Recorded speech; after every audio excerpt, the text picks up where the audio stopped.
right, who wants to hear about high-octane adventures and the latest and greatest on the motor scene? It's time to rev it up with John and Jess on Joy 1340. Welcome back to Rev It Up with John and Jess, coming at you on Joy 1340 AM and 98.7 FM. Well, today we got to get rolling right away because we got a lot to throw down again, right? So, first and foremost, we'll thank Brian Green from Silverleaf for getting us a new banner for Rev It Up. You know, Jess's little design there with everything with her. I kind of like the idea that I was going to have your mouth going. That needs to be a thing. And then it'll make the tack go off, you know. It does. We'll do it. We'll make it happen. So, we'll get into it all later. But right now, we got to welcome two great guys that I've been waiting to talk to. And so it's Jeremy Prach, right? That's correct, yes. All right. And you say the other name because I'm going to screw it up. I know you will. Warren Heir. Warren Heir. That's right. Flat Out Friday and Mama Tried. I'm so happy to have these guys on the show. Yes. And for everybody that's been living in a bubble the last couple of years. That may have been me. Yeah, it's may have been you, but we were just talking about this. This is one of the coolest events in Milwaukee. I don't care, hands down, in at summer or both winter, of them. Yeah. all year round. All year round. This is just the coolest thing. So, yeah. So go ahead. What do you want to start asking? I mean, Well, for those of us that don't know what Flat Out Friday is, it's an it. indoor flat track motorcycle race on a syrup-coated concrete track, right? That is correct. Yes. All right. Yes. Look at that. You got it. Why do they use Dr. Pepper? All right. Well, first, let me just say thanks for having me, by the way. And I appreciate calling me great without even interviewing me or meeting me. So thanks. I hope I live up to that. Why do we use Dr. Pepper syrup? Well, primarily it protects the concrete from the rubber, so the cleanup is easy. It's something I did when researching this. Apparently, monster trucks use this, go-karts use this, and there is a long history of motorcycle racing on Coke syrup. That I dug into and did some research and talked to other promoters on how it worked. But it also, after a while, after the potentially hundreds, maybe thousands of laps that go through practice and the heat races and the qualifying, it starts to create its own surface that imitates like one big giant rubber drag strip. Yeah. Yeah, it basically helps gather the rubber so that you can create a racetrack on top of the concrete. So is it like the cheaper version, like the VHT, or you don't like the sticky for drags? I'd say so. I mean, those guys are doing that to loosen up their tires. Some of the guys actually put that stuff on their tires. So yeah, it goes hand in hand. Okay, that's very cool. No, Mama Tried was started first, and from what I understand, you hesitated to do it. I've hesitated all the way through. I still hesitate on a lot of things too, so I get it. Why the finger point at me? Yeah, Scott Johnson, my partner, had some success in a motorcycle show called Rocker Box back in the day on the east side. Yeah. And that had kind of run its course, and he was looking for something to do and reached out to me, and I've been going to shows and whatever for my whole life, and just kind of jaded and over it, and wasn't interested. And he kept pushing and pushing, and we finally came to an agreement where it's like, well, we can kind of make it our own, have a lot of fun with it, and have some control over it, and steer it in a certain direction. And it turned out really well. We, us two together coming to partnerships, I think, is probably a special moment. We had a lot of different, interactions on basically the opposite side of the planet when it comes to motorcycles. Right. You're more Harley Davidson. He's more racing. Yeah. Yeah. He was racing. I was choppers and young, and he's a little older than me and much more wiser. So I'm glad I jumped on with him, and he's been a great mentor, and I think we've grown together and have something special. And how long has it been running now? We're going on 9 years, 8 shows, 9 years. And has it been at the same spot every time? Nope. No, that's a whole nother saga. I was just going to bring that up because when I think the very first time I went to Mama Tried, somebody told me about the show going on, and I believe you guys run the same weekend as World of Wheels, right? Probably. We've run the gamut. Yeah. Yeah, you've ran it. Yeah. So, and I had no idea, and we were at World of Wheels, me and my Randy, my older brother. Yeah. And I think John Newhauser was with us. We were down there, and we were bored at World of Wheels because there was nothing to go on. There was no music, and we saw a couple of our buddies, and they're like, "Hey, why don't you been to Mama Tried?" I'm like, I said right away, I'm like, "What the hell's Mama Tried?" They're like, "It's a huge bike show. It's in a 3-story building downtown, down off of St. Paul Avenue." Yeah. Was it right? Okay. Yeah, St. Paul, second. We've been on a couple streets down there. And I'm like, "There's no way. It's the middle." I'm like, "Really?" And they're like, "Yeah, there's choppers down there. It's the baddest show ever." And I'm like, "Get out of here." So we went down there, and we couldn't park. That's how many people you had down there. We actually ran the museum, got on a shuttle. Yeah. And we get in there, and the place was just elbow to elbow. And correct, was it 2 or 3 stories at the time? But it depends on which building you're at. We went to the one like on BBC Letty. I remember. Was it on the river or not, or by Sobelman's or not? It was by Sobelman's. Yeah, that was 2 stories. That was 2 stories. Yeah. So we got on a freight elevator, grabbed a big can. I think beers were really cheap. Yeah. That's when we controlled it. That's when. Yeah, that's I know how this goes. So you guys controlled it. We all grabbed beers. Big cans of Pabst, right? Yeah. I know Pabst was there because we were looking for a Miller. Of course, I'm a wuss. I was just looking for a Coors Light, you know. Sure. I was like, and we went up there, and the place was packed through the coolest killer shoppers. I haven't seen bikes like that since I used to look through Easy Rider, my brothers, and I'm like, where the hell did all this come from? And for then we were hooked. I'm like, this is the coolest thing ever. Yeah, and that's a kind of a Midwest thing, right? Like Midwest doesn't get the love that the coasts get. Right.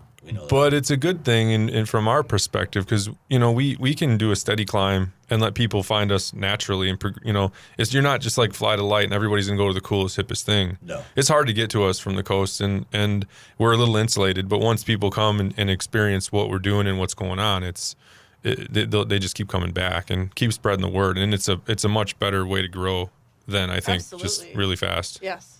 Yeah. Not a flash in the pan. I think what you guys have done is phenomenal with the way you did the slow grow. And we talk about that all the time in business and whatever we do. But the way you did it, and when people find you and you're a destination, whether it's to Mama Tried, then going over to you to Flat Out Friday, I see people from all over. It started all over the country. You get people from all over the world. I just uncrated a bike from Japan at the shop. Yep. Nice. So we'll have a guy from Japan this year, and yeah, it's wild. We've been traveling the country, and adding Flat Out Friday to the weekend has been phenomenal as well. It's just we keep expanding the week or weekend. It's it's Tuesday to Sunday or Monday now. So because there's a pre-party somewhere. There's parties everywhere. A pre-party would be an underestimate. There's more than one. I guarantee that. Yeah. Forgive me. Yeah. Yeah. So when did Flat Out Friday come along then? The show that you're talking about on St. Paul was the first time I had gone to the show. I was friends with Scott for a long time. Okay. And I don't still know. I'm just beginning. Use the word mentoring, Warren. You're mentoring me on how to appreciate custom motorcycles. But I was into flat track racing. I was learning the difference between doing. Yep. But very same world. Yeah. Just opposite ends of the room, if you will. And Scott had asked me to do the door at his little motorcycle show. I didn't really know anything. I tell this story all the time. He said, be there by 10. And the doors open at 10. About, right? I got there at 10:30. I thinking it was really going to be a big deal. And I had already, I'm already behind the 8 ball. It was $5 to get in. You talk about price crazy and cheap. I couldn't believe it. Yeah. And just trying to get the doors running. I was in the weeds. But the point was how I got connected or hooked up or excited was it was the first time I'd seen a bike show and had blown my mind from what a bike shows were. Usually it's a bunch of older men playing rock and roll, in a park, and that's great. And there's a place for that, but it didn't excite me as at the time when I was younger. But to see young 20-somethings with tattooed necks on knuckleheads, and I was blown away by the romance. Is the romance the right word? I think it's the right word. But still a cool respectful word because, again, about their love. I mean, I saw exactly what you did that day, and believe me, I grew up in Milwaukee. My brothers are 10 years older. My dad was obviously, was one of the original riders in like the. Hanging out with some of the biker gangs here in Milwaukee in the 50s and stuff. So every time they would come over, it was like a bunch of old dudes talking about, we used to ride that and can't ride anymore. My back's hurt, so I can't ride my hardtail anymore. So they would just sit in our barn, right? Or somebody's shop. And I'm like, okay, nobody will ever dig them out. It's cool. They wipe off the metal flake paint that's been dust-free for 30 years. And then I came to your show, and I'm like, wow, they're all like perfect. Yeah. And I'm like, they still exist. Yeah, we run the gamut too. It's not just period choppers from the 60s. It's stock bikes, modern bikes, it's race, it's big, small, it doesn't matter. Metric, American, it's all over the place, right? Because the motorcycles are what bring the folks in, and if you surround yourself with the same motorcycle, you're gonna get the same people, which is not what we're after. We're looking to try to do a little melting pot scenario where we get all kinds of folks that just love 2 wheels, and that just makes something special. It becomes about the people. The motorcycles kind of take a back seat at that point once you get everybody in the room. How long when you started this? Because I know Harley's does a bunch of stuff too, right? Yeah, they've been a sponsor from day one. Okay, they were. That's what I was going to ask you about. Because was it hard to get them on board? No, man, they jumped on. There was a guy working over there in I can't remember the name of the group or whatever, but his name was Mike Lowney, and he had seen some success with working out in California with Born Free.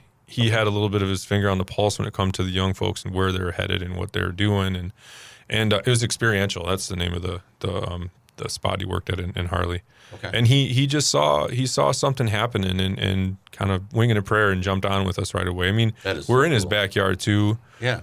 Scott had some success. I was nobody at that point when it come to shows. And we had a great video that was created from a guy in town that really captured what we did that first year. And I think all that together, set us a good partnership. We're still with them today. So they've been with us the whole time. That is great. That is really good. And again, like we always talk with everybody running the gamut and, getting the kids involved, the younger kids. And that's what I see at your show. And of course at Flat Out too, is that it's not just I'm glad you guys, we always try to say, like, we give respect to like the street racers we had on back. Everybody thinks, you come in and it's just a bunch of dirty old bikers or a bunch of hoodlums, And I think you guys have both done an excellent job of changing that scenario, of opening the door to all these guys. Because even the younger kids that, the college kids that couldn't do anything, now they're driving. I mean, Harley even remade the bobber bike for all these guys, and it's huge. It's popular, and these guys are running all over the place. So I think it's really good. I think you guys did a great job with that. Yeah. You mentioned hooligan in a bit of hoodlum in a bit of a negative context. That's really the people we hang out with are marginalized already. They are. There's a bit of an outlaw. That's why I want to bring that up. And I don't mean that in a gang sense or anything like that. But these are. If you're into this, you're probably a marginalized person in your office building or your or the hospital you work at or the kitchen you cook in. Yeah. Yeah. Let your freak flag fly. Yes. We're bringing these freaks together. Say it again? So say that 5 times fast.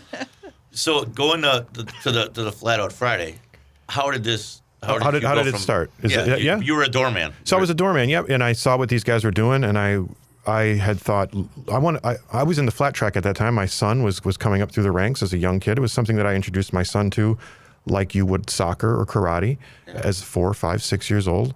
I thought it'd be very safe, family-oriented sport, and I took him traveling, and so I felt I had the knowledge to organize a flat track event. I have done some successful other promotion or other organizing things. I think my skill set set it. So I had the confidence to ask Scott and Warren if I could do a race on that weekend. It wasn't even really a partnership or anything. It was just if I rented the Mecca, the arena, and I did a race, would could it be part of your weekend? And I think this was suspect. Like, I don't know this guy. He's a little weird. Like, man, the door guy's trying to take over a gig. Right. He's the store guy. Who hired him? and it was truly an organic thing to see them ripping off the covered seats and how many tickets we sold. That first time we had almost sold out the arena, the very first event. Wow. A surprise to all of us. Yeah. And I take the kids every year. And I remember taking my daughters there the one time, and you had, I don't know, maybe it's every year you do it, but I remember seeing it's like a Mad Max race. Sure, well. And I was telling Jess about this because she didn't get to go yet. And I remember sitting there, and of course, my girls are like, what is, obviously our daughters are like, they get a bunch of people with mohawks, and somebody's on roller skates, and they're all like, one guy's got a half shirt with his belly hanging out, swinging a battle axe like this. And I'm like, me and like 10 of the guys that were in that whole little area, like, we all jumped and were like, oh, look at the Mad Max thing, And Sure. it was like, everybody looked at the dads like we're retarded, what's going on here, But I thought it was so great. So how does stuff like that come about? Well, I think we're trying to, I'm going to get a little bit philosophical here, as maybe Warren understands, but I don't want Flat Out Friday to use the same language or the same nomenclature, if you will, of every other kind of racing. Yeah. And so I don't think there's a market for that. I don't think we can gather sponsorships for that. So our interest, our mission statement is a little bit different, and it's to make it inclusive. So you'll notice a lot of our classes, a lot of women, a lot of beginners are welcome. A lot of it. And then, so why the Mad Max is your question? Well, just what your daughter said is what is going on. That's exactly what I want. What I wanted you. I wanted someone, when we created that script, if you will, to like, hey, I'm going to go get a beer. It's halftime, and you're getting up to get a beer, and then you're like, what? And then you sat back down. And I also want to just put a little respect to WWE or to wrestling, if you will. I mean, we all know that it's ridiculous and fake, but they continue to sell out arenas globally. Because their sole focus is creating an event where the fans have fun, not the people that are on the stage or whatever. It's for the fans. So, you don't have anything if you're going to try to rent an arena and you want people to come if you can't entertain the fans. Amen to that. Yeah. And again, hats off to both of you for doing that for this. And you said 9 years now, right? Yeah. 9 years, and I mean, there is not anybody in this town. I mean, your places are crowded every time they go in. All your events are packed, and everybody loves them. So every year, I mean, hats off to you for not doing that or selling out to some corporation, and then all of a sudden you're just like, yeah, we made it and do whatever. Because people get that all the time. Well, how come the ticket prices change? Sure. And I could address that. I mean, if you're interested, even in beer prices. This started out as a punk rock event. I told you that was the first thing. It was just an art show it was a party. Yeah. But the city caught wind of it. We're selling alcohol. There's fire exits. There's laws that are there to keep crowds of thousands of people safe that we must abide by. Well, that gets to be expensive, and we would love to do it at the arena. No disrespect to the Fiserv, but we'd love to do it there. But there's the hockey, and it's hard. The Admiral hockey team is there, and it's hard to get the ice out. Yeah, and I'm glad both you brought that up because everybody's got haters everywhere. They do other stuff. Yeah, I don't think you're winning. You're not winning if you're not hated. See, there we go. I love it. Then you are winning, sir. I win every day, and I love it. So bring them on, everybody. You can find me on Facebook, wherever you want to send it all. It's great. But somebody brought up to me the other day about Mama Tried and doing whatever, and they were all coming over, and I said that's great. And a couple of guys, I think it's Avery, Rick, and a couple of the other guys are bringing their bikes to your show for the invite. And he was promoting the show, and everybody kind of commented on his post. I'm not going there because it's so expensive, whatever. And I said, then I can't really post on there because everybody keeps me back. Because otherwise, I just let them all go. I call them keyboard cowboys. So I had somebody else comment, and I'm like, well, how good is your show doing? How much does your show cost to get in? Because I'll go. Well, I don't have a show. I'm like, well, there you go. Sure. Unless you know what it costs to do it, and the bigger you get, the more employees you get, the more people. How it goes, man. Nobody's going to work for hopes and dreams. So you got folks that you don't know that guy's story that posted it's too expensive. He's saying that because he's blowing some steam off, and it's an easy way to talk trash on something to make himself feel better, and that's fine. He's still going to go and have a great time, and he's going to be there. He's going to buy the $10 beers, but let him complain. Who cares? Yeah, it's great. It's So you've got another great thing that I love to see, and I think it's at Flat, and you've got it at Mama Tried, are all the great vendors from around the country. You have got some of the best vendors. Yeah, we've got over 100 vendors coming from Mama Tried. Thought Out Friday probably only has about 3 or 4, but B-Twin Visionaries coming down with a bunch of bikes. It's going to be a pretty awesome addition to that. So, if you want to come down and you want to see some fun stuff, buy some fun stuff, fill that wallet full and go trick it off in the basement of Mama Tried. Yeah, definitely. I think Mama Tried. I think the last time I was there, I took Biz there, and of everything that was cool. They get stickers, they get shirts, and I'm like, what about that? What about that? And what does she pick out? She picks up a pair of socks that says "Eat shit." And what does she? Rusty Butcher. Yeah. It's on one of the stickers in our showcase. Okay. Well, Rusty Butcher. There you go. Yeah. So he's got great apparel. So then, of course, she played basketball for West Bend East. So next thing you know, I see her on the court, and all of a sudden she's just like this, and all of a sudden, I looked at her because she was competing with one of the other girls for North Shore Conference, and all of a sudden I looked at her socks, and I'm like, oh, proud dad. There it is. That's mine. That's the total best. So that's thanks to you. So there you go. So I'm gonna try to make it on there. So so you've got everything else going. What else you got? Do the races change every year? The categories, do they change every year, or do you have some variation? That's a good question. Well, we also picked this up or started Flat Out Friday right when this hooligan movement started to get hot. Are you familiar with the hooligan movement, or do you know what this language means? A little bit, but explain it, please. So, street legal Harleys, street legal twins. Okay. It's Sportsters primarily. Okay. And the idea was that it was very accessible for you to come and start trying racing because you would have one of these old Harleys, these Sportsters, these relatively inexpensive Sportsters. Yeah, what like Vestal said, throw a set of wheels and tires and set of bars and go racing. And you go racing, right? Very accessible, easy sport to get into. And it got a lot of traction, and so people started to throw money at the purses. It became really popular. The racers themselves became celebrities. For the customizations they did to make a Sportster, a street legal Sportster, into a flat track motorcycle, and it was young people doing it. So all of this mixed together kind of made the hooligan class popular. Okay. I still think it's riding on this popular wave. I still think it's the bread and butter of our event, but everything else is a little bit of a support class. But your question was, do the classes change? For the most part, I think I honed it in year one. on what the classes should be or where I think I can get the numbers to succeed. The kids classes are popular. The brakeless class is popular. But I do try to add one new class, and that is the electric class. I threw that out there to just see what what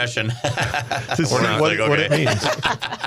So the only rules on the electric class are it must be electric powered and no pedals. So it can't be an electric mountain bike. It has to be 100% electrical powered.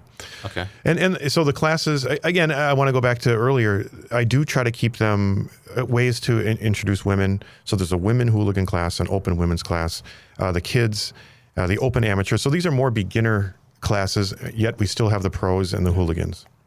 Okay. Yeah. So and yes kids, and no. So yes and no. And kids as young as 6 can race. Four. Mm-hmm. Wow, look at that. 4 is the legal requirement, legal minimum requirement. Yeah, my son's racing in that one. He's 9. He's the last year that he'll be on a 50, so he has to graduate next year. Yeah, no, I checked it out. So your son's been competing for a while, right? Mm-hmm. Okay. Yeah. He probably started when he was maybe 5 or 6. Okay, and he does dirt biking too, right? Mm-hmm. Yeah. Okay, I thought I checked it out. Yeah, yeah, that's really cool too. And one thing that Jess here, put some notes in together. I just skimmed past. So Jeremy and Scott were in a band together. That's true. You guys let that cat out of the bag. I'm just skimming through and listening to all these great stories. I'm like, whoa, what's that one? Got to get that. You gotta tell yeah, well, Scott, as much as you could criticize him for being a businessman, a successful business person, if you will. I want you to know he's a really ethical hippie, a modern hippie, for lack of a better word. He's very ethical in everything, and I think that comes from when we were in our 20s of being this punk rock. We were going to do things ourselves. We were going to overthrow the state and free the people from the imperial powers, we believed.